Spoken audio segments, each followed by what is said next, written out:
Hello and welcome to Pluribus Unum's Fireside Chats. Not as good as FDR's, but hey, it's something. Now, this episode is gonna be interesting for a number of reasons, but the first thing I will get into is, again, the recurring segment that will soon be over, the EPU health whatever. Basically, for what it seems, everything seems to be good for now, I think. I may have mentioned it before, but basically, I had, a pain in a certain area, and I was, concerned that it might be something serious. But I basically went to 3 different doctors, and each of them have indicated that there is no issue in regards to the area. I guess I'll just say it. I had a back pain, and then it came into my front, and I was like, uh-oh, does this mean kidney issues? Does this mean kidney failure? And I've done 3 different, tests at 3 different doctors, and they're basically, none of them seem to indicate that there is an issue. So I guess I just have to go off that assumption. And, I'm at the point where it's maybe I shouldn't keep going to the doctor, but it's legitimately, I was so scared about, that it could be, that's it, I guess, that I literally scheduled a particular video that I have saved in the queue that is literally just in case I die, to let everybody know that I died. I queued it up earlier than before, just in case. But if I have something, it's I guess they won't let me know until I get a deeper stage of it, or whatever. Whatever, let's move on. Let's get right into the news. First, Panama ex-president Martinelli is sentenced to 10 years in prison for money laundering.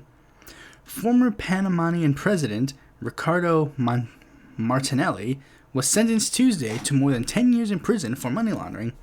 Martinelli, 71, has been trying to mount a political comeback in the next year's general elections, but a judge sentenced him to 128 months in prison in a case that revolved around the purchase of a media company. Martinelli's lawyers said they would appeal, arguing again that the media company was purchased with the president's own legally obtained funds. Martinelli is the first former president convicted of a crime in Panama. Now, as this said, he was poised to potentially make a comeback in the next general election, and that's the only reason why I'm talking about this story, because the next general election in Panama might be a bit interesting, but we'll have to wait and see on that.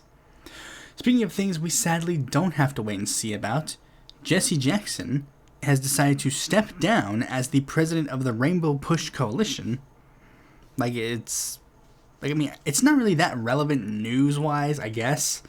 It is only interesting just based on this, because, if he's, stepping down, then I think that might mean troubling news for Jesse Jackson in the near future. Maybe for me, too, if this medical stuff that I keep, thinking about is as bad as I think it is, or whatever. There really isn't much else to say. Jesse Jackson has had a long-standing political career, and it's notable, and I think it's very impassionate that he remained as a prominent figure for this long.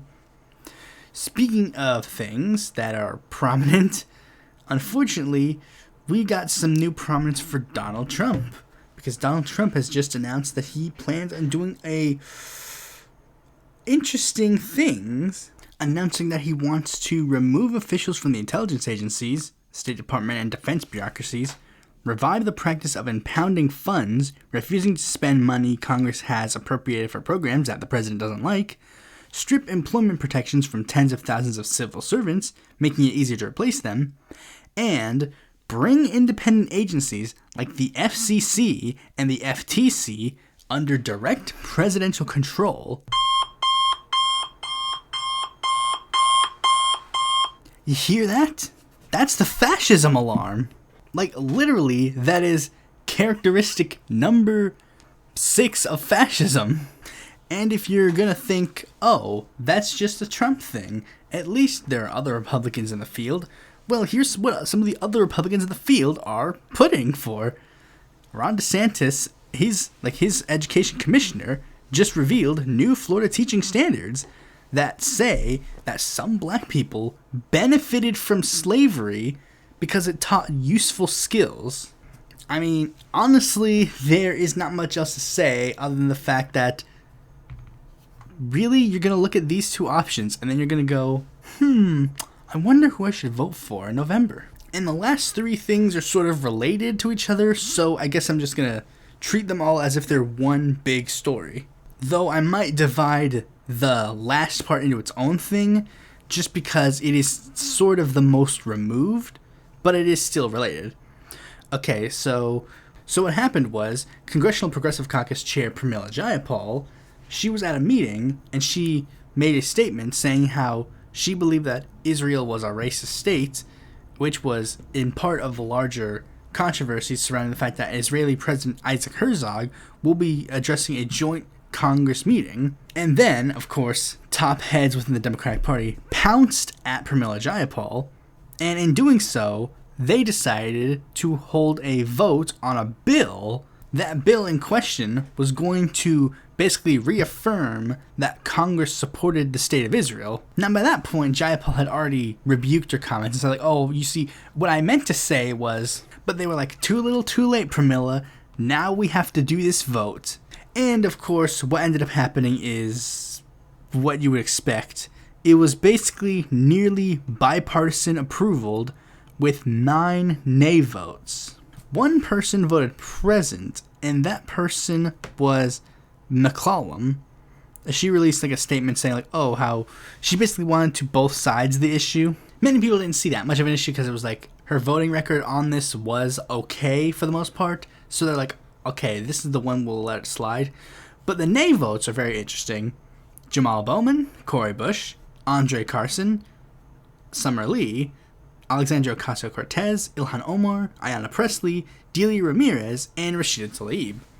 So basically, the squad plus Carson, because Carson is a Muslim Democrat, so of course he probably would not necessarily be as supportive of the state of Israel as other people. I guess apparently Delia Ramirez is not also part of the squad. She's sort of like one of those people where like sometimes they add her as a member of a squad, sometimes they don't. Now, this bill would originally be seen as a nothing burger, everybody would just move on with their lives, but it seems that there is a little bit more to this bill because, well, not to the bill itself, but to situations regarding the bill, because Jamal Bowman, who many people originally thought would be a not really that good on the issue of Israel-Palestine, who's actually taking a better stance than people thought he would be. I remember when fucking like Richard Medhurst was like going around like day one being like, he's going to be an Israel shill, and it's like, he hasn't really done anything to indicate that he is. But he's apparently gotten so much of the Israeli like bought members of Congress mad at him that a Westchester County executive by the name of George Latimer is currently being floated as a potential challenge to Jamal Bowman. Which means we finally got the first one who's daring to challenge, because we get this every time since the squad has been a thing. We get one person in the squad that the mainstream media really wants to get rid of on that particular cycle. In 2020, it was Rashida Tlaib. In 2022, it was Ilhan Omar. Though granted, in 2020, someone also challenged AOC, but they were like AOC and Rashida, and I think those were the only two that they were actually putting serious bids into. But then next time around, they're like, okay, now we'll just do one. So they just targeted Ilhan, and it almost worked. And now it seems that the person they're going to target now is Jamal Bowman. Which is actually funny, because they were actually trying to get rid of Jamal Bowman prior with the whole Mondaire Jones situation. And I guess this proves my theory. This proves it, even though it was not really in doubt. But I guess this would definitively disprove the whole like thing where it's like progressives are trying to be like, no, they were trying to get rid of both of them. It's like, no, they weren't. They were getting rid of Jamal. So yeah, I guess we're finally able to talk about the main topic of this video. I didn't think it would be done this early. I guess I'm rushing. I don't know. I'll slow down when I get to the actual topic because that one requires a lot more stuff to talk about. And oh boy, gonna be interesting. As of the day I'm recording this, or of the day this comes out, we're going to be very close to election season. A little under 6 months until the first official primary of the upcoming election. And people sure are paying attention to these elections. Although, for the presidential election, we're going to hold off on talking about that one for a little bit. Because, even though many people think this will just be a Trump v. Biden rematch without a doubt, there's still enough time that something could happen. Trump might actually go to jail this time. Maybe the momentum behind DeSantis finally starts picking up. maybe something happens to Biden and he can't fulfill his roles in the future. So instead, we're going to be looking at all of the down the ballot races. And when I say all of them, I mean all of the important ones: governors, House, and Senate. And yes, I do know it is still really early, and a lot of these races, you will tell, it's still really early. But I think it is good enough to see where things are falling at this moment, even if we're just going to go back in a couple of months and then see that what we say now is incredibly off. And before anybody says anything, this does factor in the idea that Trump and or Biden or DeSantis are leading the ticket. Well, of course, the fact that those people could be leading the ticket might sway a little bit of people. I think broadly, most people have kind of made up their mind on how things are going to be. Like, I think most of the people who support Trump and or DeSantis have already made up their mind that they're going to support a Republican down the ballot no matter what. And I don't think a DeSantis or Biden at the top of the ticket might necessarily sway a lot of Democrats to change if they vote for Republican in the general election or not. Though maybe if Trump's the head of the ticket, maybe we'll see a lot more, like, people worrying of the Republican Party, but I don't know. Maybe they will, maybe they won't.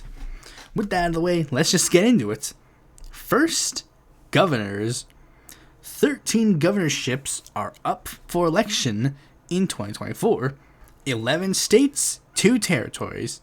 This is the area where we definitely notice a lot more of the it's still too early to call, because there are a lot of governor's races that really there is nothing to say. So we're going to go over them, like, these ones we're going to go over relatively quick. Then as we get into the House, we'll talk a little bit about them more.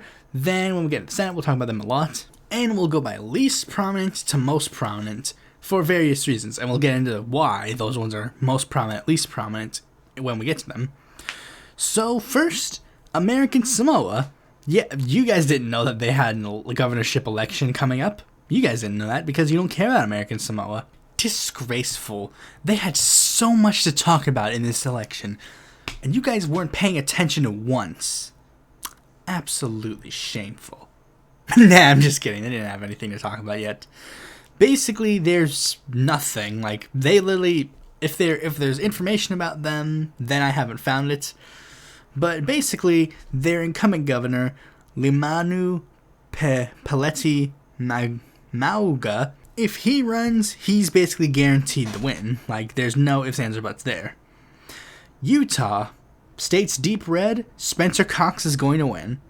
Montana, deep red, Greg Gianforte is probably going to win. I don't know his stance on the Trump battle in the GOP, but it looks like pro-Trump, so he's probably going to win. North Dakota. See, this one's interesting on paper because the current governor is running for Prez, so technically this is an open seat. But every single pundit in the state and nationwide has concluded that realistically, Doug Burgum is going to drop out of the presidential race and then just come back to North Dakota and try to win there. So he's probably just going to continue being governor. Missouri. The incumbent governor is out. The lieutenant governor, Mike Keohane, is running, and it looks like he's going to win. Delaware. It's deep blue. The incumbent governor cannot run. Only one person has announced that they are running, but the race is still anybody's game. Like, I think the person who is running isn't that prominent, and there are a couple of people who are prominent that haven't announced yet. So, again, anybody's game. Indiana. Incumbent governor is out. Senator Mike Braun is in. Mike Braun wins. Washington. Bob Ferguson has not officially entered the race, but he's racked up a ton of endorsements from a lot of prominent officials within the state, including many House members from basically all walks of the Washington congressional area, the conservatives and the progressives. So he's basically guaranteed the win. West Virginia, incumbent governor is running for Senate, so the race is pretty open. Polls suggest that the likely GOP winner will either be Patrick Morrisey or Moore Capito. I realistically can see it going either way.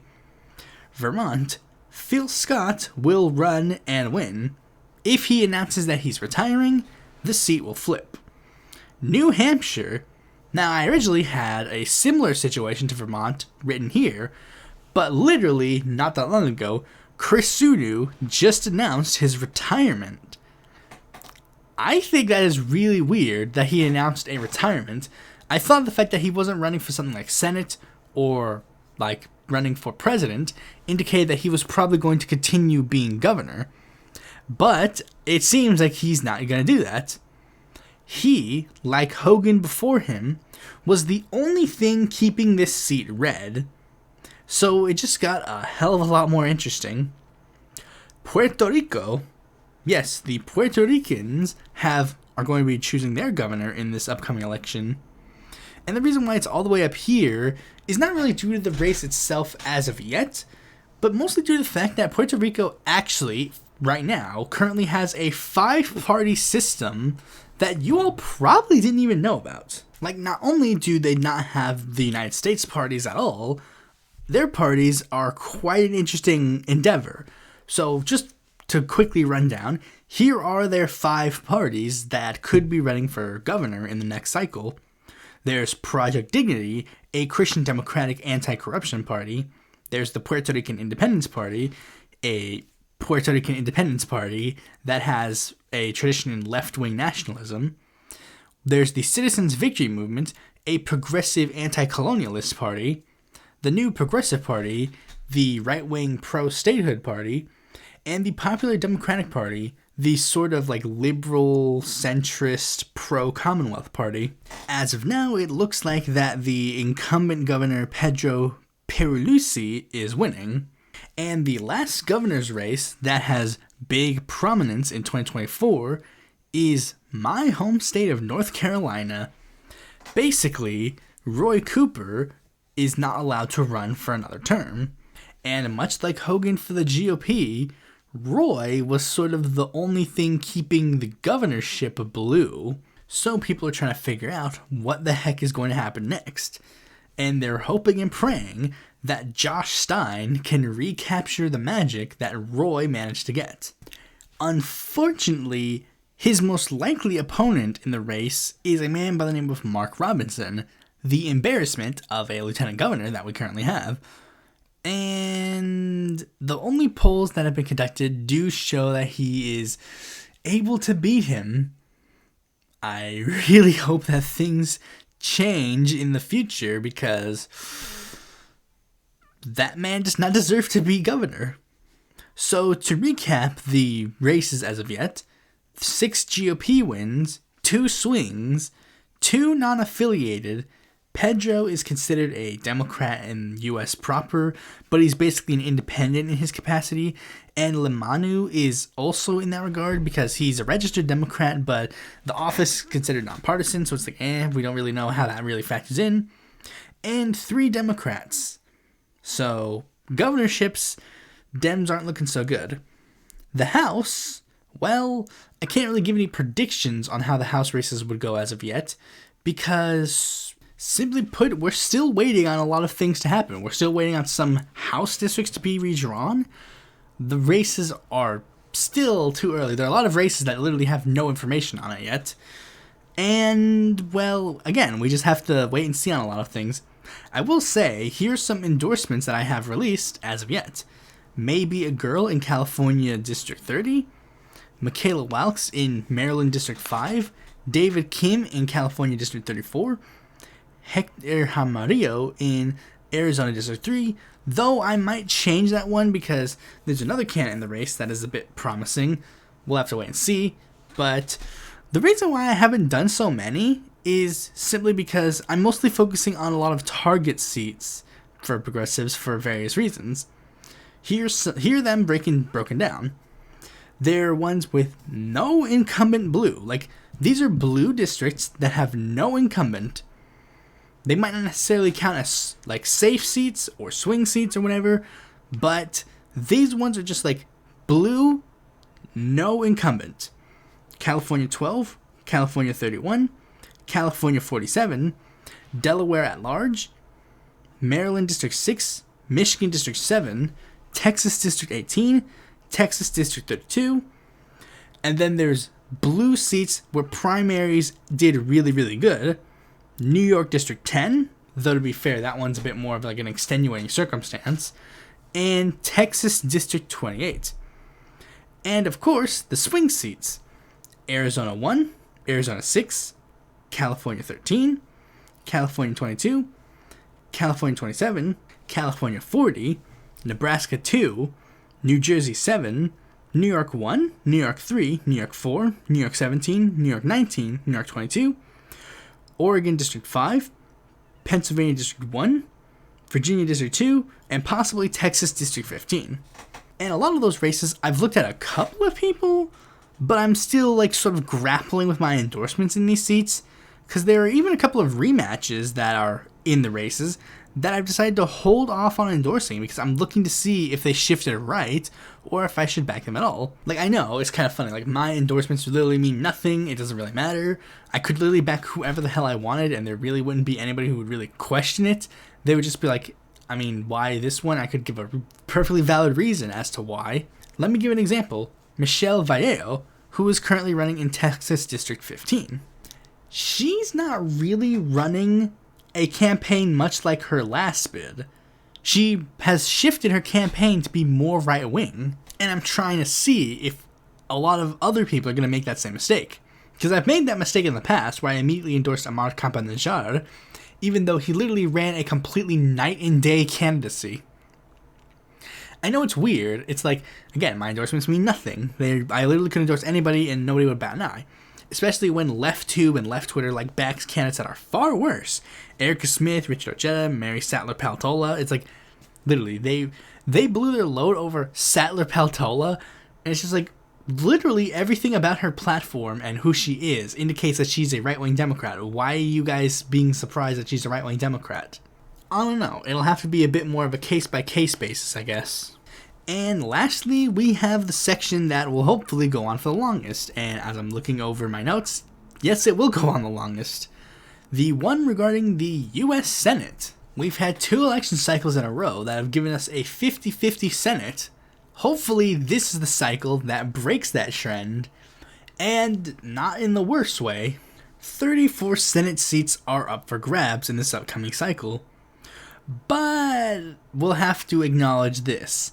18 of those 34 are essentially the most basic Senate races. They're deep red, they're deep blue, they're deep gray, with an incumbent that is either already announced that they're running or is poised to run, so there's nothing to actually indicate that the race will be big. And when we factor in all of the results of those races, we have 7 Republicans, 9 Democrats, and 2 independents. Though, of course, those 2 independents, of course, are in the Democratic caucus, so that would also add up to 11 Democrats. So right off the bat, the Dems are doing well right now. But notice how the way I divided it wasn't just, swing seats versus seats that are safe.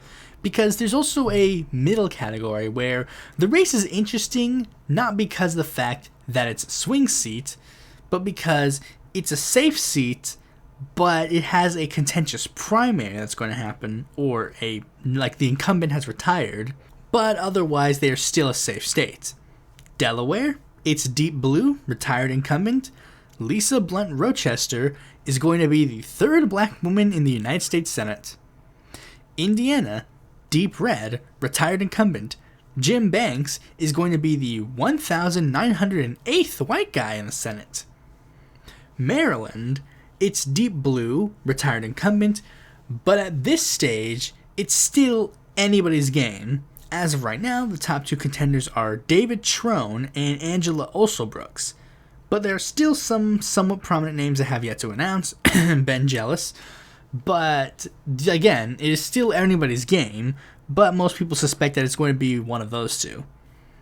California, the bluest state in the union, Feinstein finally retiring, and as such, this has turned this into a 1-man, 2-woman race. Adam Schiff versus Katie Porter versus my girl, Barbara Lee. Polls do make progressives look a little bit worried, but at this stage in the game, it is still anybody's game. The most recent poll had each of these three in striking distance of each other. The most recent poll that was conducted in June had Katie Porter with 19%, Adam Schiff with 16%, and Barbara Lee with 13%. Again, anybody's game at the moment. Like, polls have consistently had Lee in third, but it ranges from 8% to, of course, 13%. And early on, she was a bit more than striking distance away from Porter and Schiff. Like, the first poll that was conducted with those three alone, without adding Rowe in the mix, had it be Porter 20, Schiff 23. Meanwhile, Lee had 8. But as her name recognition has gotten more interesting, and most people have actually started paying attention to her, it seems that people are actually taking her candidacy seriously. And again, like, don't count her out. It ain't over till it's over. Especially considering, of those three, Lee is the only one that hasn't reached her peak. Like, Schiff and Porter have kind of already hit the peak of their support. All the people who support them are already supporting them. Meanwhile, Lee still has a route to victory. She's going to have this weird amalgam of supporters that range from people who are super pro-Bernie, super pro-Kamala, and super pro-Trump to a degree, because mostly due to certain like right-wing isolationism maybe looking at her a bit more favorably. And considering she's the only black woman in the race, there's going to be factors along that as well. And there's also this interesting fact about the fact that she's the only Northern Californian to be a prominent candidate in the race. So maybe she'll like take all the Northern votes, while the other two will take up the Southern votes. And if she makes it to the runoff, oh boy, that will only become a heck of a lot more noticeable. A similar situation happened to Kevin De Leon. When it was him versus Feinstein, Kevin De Leon essentially got all of the Republican support. But it doesn't really matter who wins the primaries in any of these areas, because the results are still going to be the same color. So now the breakdown is 8-12-2. Factoring in caucuses again, it's 8-14. Man, the Democrats are doing great thus far. What could possibly go wrong? That's when we get into the swing-ish seats, where things get more interesting. I say swing-ish because there are two that are sort of teetering on whether or not they want to be considered swing or safe. First one is probably the most interesting one of the bunch. Missouri. This one's pretty deep red, but it was considered at one point blue, so there is potential, especially considering Lucas Kuntz is back, baby. But realistically, Josh Hawley probably has this one in the bag. I'm probably only mentioning this just because I really like Lucas Kuntz. Florida is another one of those areas that Democrats suffered really bad in 2018. For those who don't remember, back in 2018, when these seats were last up for grabs, the Dems suffered a huge blowout, at least in the Senate. In the Senate, they were absolutely destroyed. Especially the moderate Democrats, or conservative Dems, I guess. A lot of them basically just lost by huge landslides. And this is one of those areas that they suffered one of these huge losses in. In fact, they suffered 2 losses with the gubernatorial race as well. Though I guess that one was already like a Republican at the moment, so it was like it doesn't really matter that much. But unfortunately, this one also has gotten pretty deep.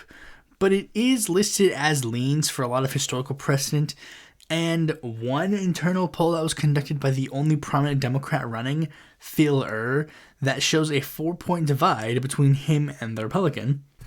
And honestly, Democrats aren't really looking to this seat seriously, especially considering their 2022 election results in the state that have not only shown that this ain't working, it's just objectively not worth their time anymore. So it looks like they're just going to give this Democrat nod to Alan Grayson, who at this point has just turned himself into a perennial candidate that is a complete shadow of who he once was. Now, the next ones are the ones that actually have contentions and people that actually think they could flip one way or another. We'll get into the ones that I think would be the most likely to flip and whatever. And at the end of it all, we'll actually get into strategies. Okay, so Wisconsin. Look, Tammy Baldwin's winning this one. Like, it might be close, don't get me wrong.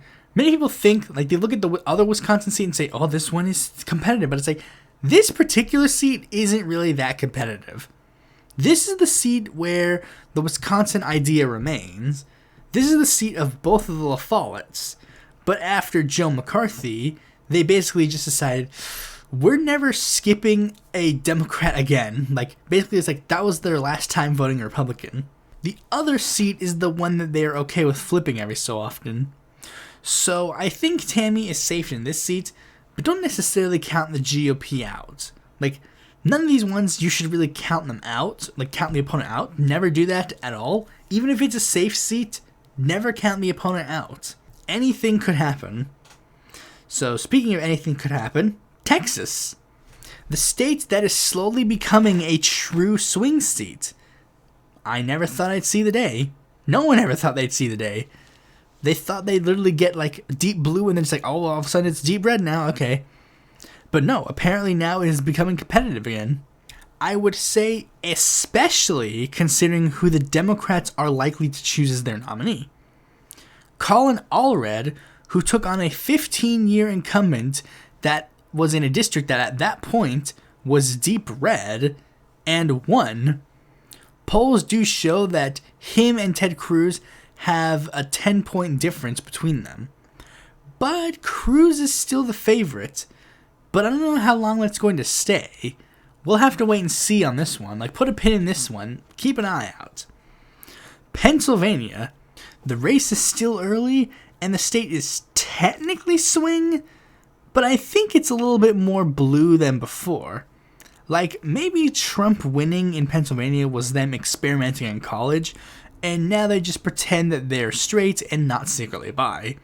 Especially considering when the senator up for re-election is Bob Casey, who already kind of satiates the conservative bend of the state, considering he is a more noticeable conservative Democrat. He's changed himself a little bit in recent years, especially considering, like, originally he was considered a bit more hardline on social policies, but he is now sort of adapted to be more along the mainstream Democratic Party. But we'll have to wait and see. Virginia. Tim Kaine is basically guaranteed the win. Unless Glenn Youngkin runs, then it actually becomes a toss-up. But it actually isn't likely that Youngkin will run for this seat in the immediate time. Maybe. He could. I mean, people are floating him for a potential 2024 presidential bid, so maybe he could run for the Senate, but Kaine's probably safe for now. Nevada. Now, I originally wanted to put this one further up, like more in the safe state category, but we actually have the 2022 governor and Senate races that show that Nevada actually can go either or. Their last Senate race, where they went all in on a Trumpite and lost narrowly, and their gubernatorial race, where they nominated an anti-Trump moderate and won narrowly. So clearly there is potential for a Republican to win in this state. But I think there's another factor that makes me go, this would probably lean a little blue. Those two were running together.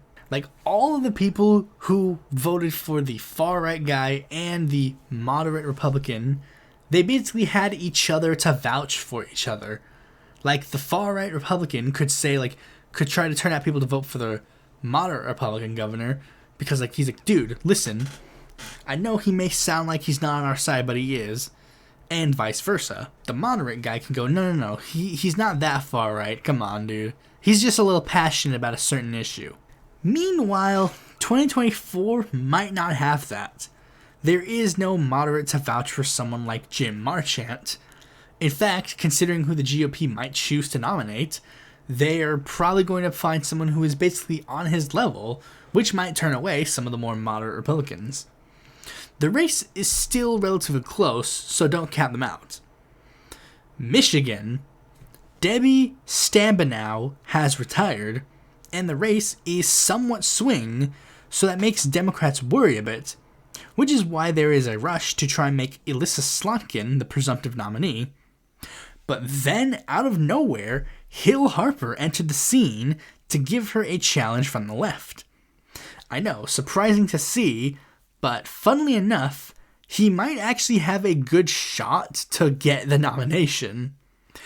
Especially considering something that happened very recently.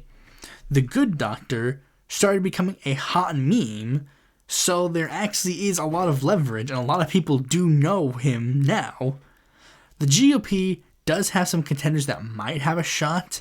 Former Representative Peter Meijer, who has a hate boner for the Democrats nowadays after they fucked him out of his seat. Current Representative Bill Huizenga, who was probably the closest to a Trumpster who might run. And Police Chief James E. Craig. Craig's the only one polled, and he is a mere 2 points from flipping the seat. Things might get even more complicated as former Representative Justin Amash might enter the race as well, as a Libertarian, Independent, or even a Republican. This is where things get muddy, but I will still probably say leans blue, even if only slightly. And this is where we get into things where it's going to be a lot more tricky.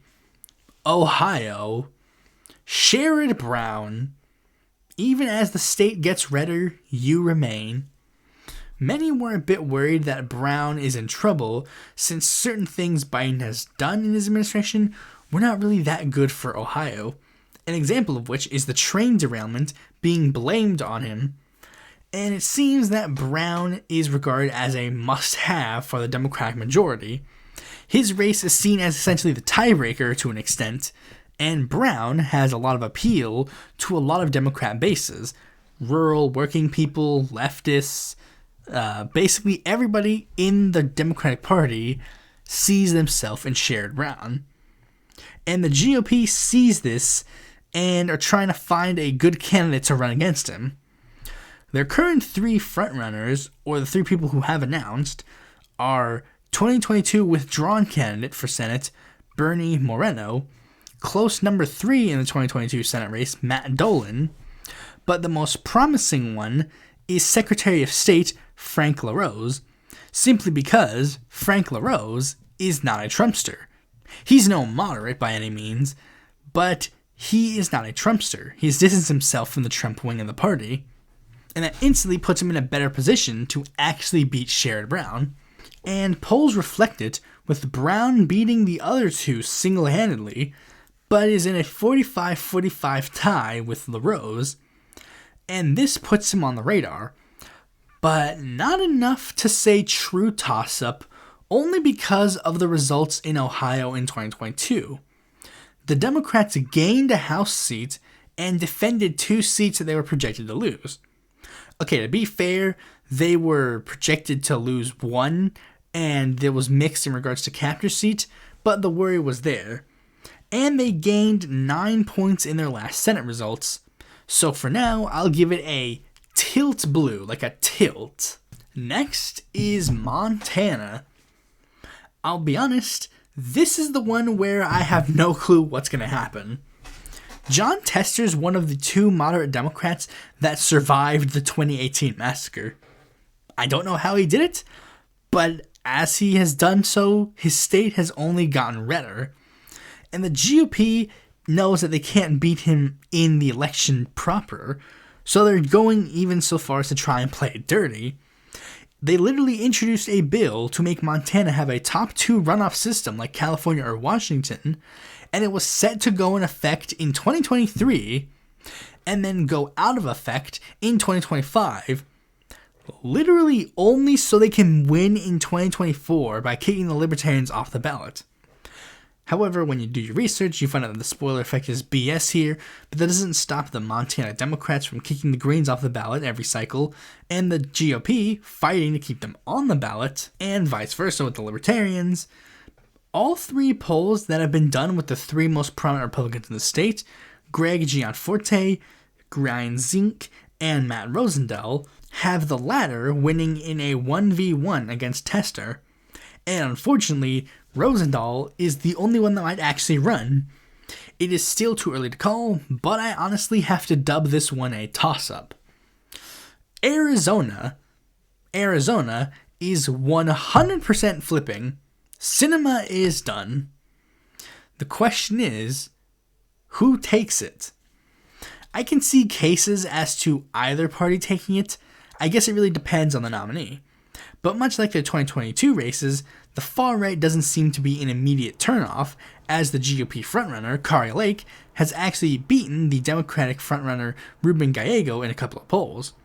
But given that Lake did lose, and that recent polls indicate that she would get second, I would say Gallego is more likely to win of the two, but be a bit weary. And lastly, we have West Virginia. Similarly put, this seat is also guaranteed to flip. Manchin is similarly done, if he decides to run at all, because many people have been noticing that he's been trying to tout the sort of like possible presidential bid, and many people are saying this is really the only reason why he's doing this presidential bid, to avoid a blowout in the actual Senate election. And despite Alex Mooney trying his damnedest, it looks like Jim Justice is probably going to follow Manchin's footsteps once again. So with all that out of the way, what are the actual results that we have for predictions thus far? So, factoring in not only the races that are happening in the next cycle, but also all of the incumbents and whatever that are currently in the Senate right now, like the ones that won't be up for re-election, the final results we have are 1 toss-up, 2 independents, 47 Democrats, and 50 Republicans. Add the 2 to the 47, 49. So, not really looking good for Democrats. And best case scenario, it's 50-50 again. Worst case scenario, it's 51-49. What can the Democrats do to make sure that they end up being the 51 and not the 49? Simply put, here's what they can do. They have to defend the loyal vulnerables to make sure their numbers don't shrink more. Because that's the one thing they didn't do last time. They got to make sure that their numbers don't shrink. Because everybody's factoring in the idea that they could have at least one seat up for grabs. But they need to make sure that that seat isn't the one that they need. Like, that's not the one that they focus on entirely. They got to make sure all of them, like, that are vulnerable could get it. For example, Jackie Rosen, Tammy Baldwin, Sherrod Brown, and John Tester especially. Like, in that order, like, Jackie Rosen and Tammy Baldwin should get less funding. Okay, well, Tammy Baldwin should probably get less funding than Jackie Rosen, but I only put Tammy Baldwin higher because I like Tammy Baldwin. I think she's, like, the better of one of the, like, Democrats, I guess. Next, put a shit ton of money into the nominees in Michigan and Texas. Yes, I'm telling them to put a lot of money into Texas. Colin Allred, I think, actually has a chance to win in the upcoming election. And lastly, put a decent amount of money in one of the Blue Massacre states. I would say Missouri just because of Kuntz, but you could put Florida too. Don't put too much money. These are Hail Marys, but this is basically just to make sure that you have a potential to flip one of them. And you could possibly, like, make it so that you do have more of a footing. What about progressives? Well, progressives, I don't know how much of a factor we're going to play in this outside of simply just voting for whoever the Democratic Party nominee is, which is more than likely going to happen. But we should make sure that we do have progressive options on the ballot. And that even includes in states that don't necessarily have, like, the ability to elect a progressive. For example, Marquita Bradshaw just announced that she's going to be running for Senate in Tennessee. I fully support her, and I think you should too if you live in Tennessee. But also, make sure people like Lucas Kuntz get the nomination, and especially make sure that Hill Harper and Barbara Lee get the nominations in their states. Because if those two get nominated, they are the best chances for progressives to actually have a footing in the next step in the U.S. cycle. With that, that's pretty much all I have to say on that. Thanks for watching this video. Be sure to like, comment, subscribe, and click the bell to notify if a future video of mine comes out. And if you need some more content from me, you can go on our website, follow me on Twitter, join my Discord, or consider supporting me on Patreon.